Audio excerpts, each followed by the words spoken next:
ভুল করে যদি আপনার হাত পেপার কাটারের ব্লেডের নিচে চলে যায় তাহলে কি হবে?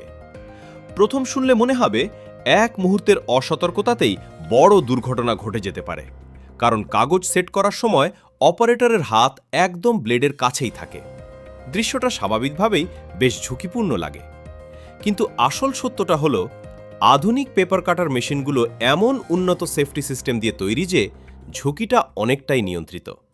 প্রথমেই থাকে ডুয়াল বাটন সিস্টেম। মেশিন চালু করতে হলে দুই হাত দিয়ে একসাথে দুটি আলাদা বাটন চাপতে হয়, অর্থাৎ চালু করার সময়ই আপনার দুই হাত নিয়ন্ত্রণ প্যানেলে বাধ্যতামূলকভাবে থাকতে হয়। ব্লেডের কাছাকাছি যাওয়ার কোনো সুযোগই থাকে না। একটি হাত ব্যবহার করলে মেশিনই কাজ শুরু করে না।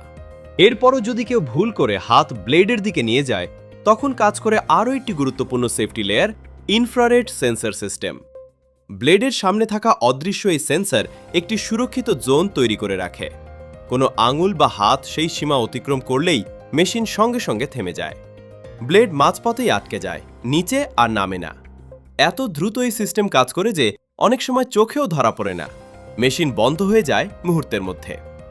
এই পুরো নিরাপত্তা ব্যবস্থার পেছনে রয়েছে দীর্ঘ বছরের অভিজ্ঞতা আর দুর্ঘটনা থেকে শেখা শিক্ষা।